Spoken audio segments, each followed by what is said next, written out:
সূরা লাহাব পাঠ করে ডিমে ফু দিলে কি হয়? আমি আবার বলছি, সূরা লাহাব পাঠ করে ডিমের উপর ফু দিলে কি হয়? খুবই দামি এবং গুরুত্বপূর্ণ আমলটি। আমলটি আপনি শিখে রাখুন, আপনার কাজে লাগবে। আমলটি কখন কিভাবে করবেন, কোন নিয়মে করবেন আমি আপনাদেরকে বলে দিচ্ছি। তাই আমলটি করতে হলে আপনাকে ভিডিওটি না টেনে না কেটে দেখতে হবে, তাহলে সঠিক নিয়মে আমলটি করতে পারবেন। আর যদি টেনে টেনে কেটে কেটে দেখেন অনেক জায়গায় বাদ পড়ে যাবে। প্রিয় ভাই বোনেরা, আমলটি করে যখন আপনি ফলাফল পাবেন তখন বুঝবেন কত দামি এবং গুরুত্বপূর্ণ। প্রিয় ভাই বোনেরা, শুরুতে বলবো কিভাবে আমল করবেন, তারপরে বলে দেবো আমলটি করে কিভাবে উপকৃত হবেন, কোন উদ্দেশ্যের জন্য আপনি আমলটি করবেন। তো আমলটি করার ক্ষেত্রে আপনার কাছে একটি ডিম রাখতে হবে, একেবারে ফ্রেশ ভালো, এমন না হয় আপনি একটি পচা ডিম এনে আমলটি করলেন, সেটা করবেন না। ভালো ডিম এনে আমল করবেন। যদি নষ্ট ডিম দিয়ে আপনি করেন তাহলে কিন্তু কাজ হবে না। তো ডিমটা আপনার সামনে রাখবেন, এরপর উত্তমভাবে পবিত্রতা অর্জন করবেন। পবিত্রতা অর্জন করে পবিত্র স্থানে আপনি বসবেন। বসে সর্বপ্রথম জীবনের গুনাহের কথা স্মরণ করে খাওয়া প্রার্থনা করবেন, হায় আল্লাহ, জীবনের সমুদায় গুনাহ খাতাগুলো মাফ করে দিন, সব ধরনের অন্যায় অপরাধ আপনি ক্ষমা করে দিয়ে অন্তরকে পাক পবিত্র বানিয়ে দিন। এরপর 3 বার দুরূদ শরীফ সাল্লাল্লাহু আলাইহি সাল্লাম সাল্লাল্লাহু আলাইহি ওয়াসাল্লাম সাল্লাল্লাহু আলাইহি সাল্লাম ইস্তিগফার দুরূদ শরীফ পাঠ করা হয়ে গেলে এরপরে আপনি সেই সূরা লাহাব পাঠ করবেন। যখন পাঠ করবেন রব্বি কারীমের কাছে বলবেন, আল্লাহ, আপনার শরণাপন্ন হয়েছি, আর কারো শরণাপন্ন হয় নাই, আপনি আমার এই সমস্যা সমাধান করে দেন, আমার আমলকে আমার সময়কে কবুল করুন। এভাবে বলে তারপর সূরা পাঠ করবেন। সূরা পাঠ করে পরবর্তী কি কি করবেন বলে দিচ্ছি, আগে সূরা বলে নিন। বিসমিল্লাহির রাহমানির রহিম। তাব্বাত ইয়াদা আবি লাহাবিন ওয়া তাব মা আগনা আনহু মালুহু ওয়া মা কাসাব سيصلى نارا ذات لهب وامرأته حمالة الحطب في جيدها حبل من مسد।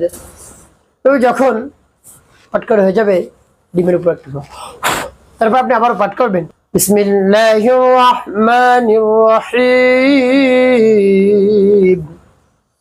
তাব্বাত ইয়াদা আবি লাহাবিন ওয়া তাব মা আগনা আনহু মালুহু ওয়া মা কাসাব সায়াসলা নারান যাতা লাহাবিন ওয়া ইমরাতুহু حمالة الحطب في جيدها حبل من مسد। পাঠ করে শোন, তারপর আপনি মনে ধরে আবার পাঠ করবেন, বিসমিল্লাহির রাহমানির রহিম। তাব্বাত ইয়াদা আবি লাহাবিন ওয়া তাব ما أغنى عنه ماله وما كسب سيصلى نارا ذات لهب وامرأته حمالة الحطب في جيدها حبل من مسد। পাঠ করে সবাই প্রিয় ভাই বোনেরা, এভাবে কতবার পাঠ করবেন? 3 বার পাঠ করে 3টি ফু আপনি ডিমের উপর দিবেন। ডিমের উপর যখন দেওয়া হবে এই ডিম কি করবেন পরবর্তীতে বলে দিচ্ছি, কোন উদ্দেশ্যের জন্য পড়লেন বলে দিচ্ছি, আগে আমলটি শেষ করে নিন। যখন এভাবে ফু দেওয়া হয়ে যাবে এরপর শেষে নবীজি সাল্লাল্লাহু আলাইহি ওয়াসাল্লাম মহব্বত নিয়ে ভালোবাসা নিয়ে আপনি গুনে গুনে 5 বার দুরূদ ইব্রাহিম পাঠ করবেন। আল্লাহুম্মা সাল্লি আলা মুহাম্মাদ ওয়া আলা আলি মুহাম্মাদ কামা সাল্লাইতা আলা ইব্রাহিম ওয়া আলা আলি ইব্রাহিম ইন্নাকা হামিদুম মাজিদ। আল্লাহুম্মা বারিক আলা মুহাম্মাদ ওয়া আলা আলি মুহাম্মাদ كما باركت على إبراهيم وعلى آل إبراهيم إنك حميد مجيد. اللهم صل على محمد وعلى آل محمد كما صليت على إبراهيم وعلى آل إبراهيم إنك حميد مجيد.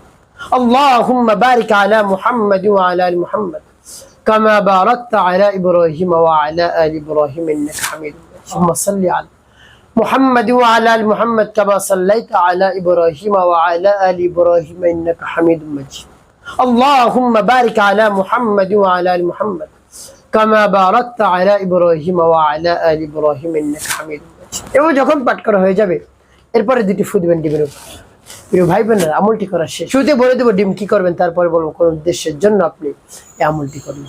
প্রিয় ভাই বোনেরা, ডিম আপনি দূরে কোথাও জঙ্গলে পুঁতে রাখবেন। কিছু মাটি খনন করে 1 হাত বা 1 হাতের কিছু কম খনন করে রেখে তারপরে উপরে মাটি দিয়ে দেবেন। এখন বলতে পারো যে জঙ্গলে যেতে তো ভয় লাগে, বা দূরে জঙ্গল কেমন করে যাব। যদি না যেতে পারেন তাহলে আপনার বাড়ির আশেপাশে যে কোনো এক জায়গায় গর্ত খনন করে ডিমটা রাখবেন, রেখে উপরে মাটি দিয়ে ঢেকে দেবেন। প্রিয় ভাই বোনেরা, যত দ্রুত এই ডিম পচে যাবে তত দ্রুত কাজ শুরু হয়ে যাবে। কোন উদ্দেশ্যের জন্য আপনি আমলটি করলেন এত কষ্ট করে? আপনার যদি শত্রু থাকে দমন হয়ে যাবে। জানের শত্রু, সম্পদের শত্রু, সম্মান নষ্ট করে শত্রু, একেবারে শত্রুর যন্ত্রণা আপনি অস্থির হয়ে পড়েছেন, তো কোনোভাবেই শত্রুর বিরুদ্ধে মুখ খুলতে পারছেন না, কারো কাছে বলতেও পারছেন না, নিজে বললে আরো বেশি জুলুমের মাত্রা বৃদ্ধি করে দেয়। এভাবে শক্তিশালী শত্রুকে একেবারে দমন করে ফেলুন, নিস্তেজ হয়ে যাবে, আপনাকে দেখে সে ভয় পাবে। প্রিয় ভাই বোন, এভাবে শত্রুর নাম, শত্রুর মায়ের নাম নিয়ে আমলটি করুন, দেখবেন কাজ হয়ে যাবে। এবং আল্লাহ রাব্বুল আলামিনের কাছে মোনাজাত বলবেন, আকুতি মিনতি করে 2 ফোঁটা চোখের পানি ফেলে দেখবেন সাথে সাথে শত্রু দমন হয়ে যাবে, নিস্তেজ হয়ে যাবে, তার মন গলে যাবে। আপনার ক্ষতি আর করবে না, উপকারে পারলে কাজ করবে, অন্যথায় আপনার ক্ষতি করবে না ইনশাআল্লাহ। একটি কাজ আপনাকে করতে হবে, 5 ওয়াক্ত নামাজ আদায় করতে হবে, মানুষের খেদমতে কল্যাণে কাজ করবেন। অবশ্যই আপনার জীবন সুখময় হবে, শান্তিপূর্ণ হবে ইনশাআল্লাহ।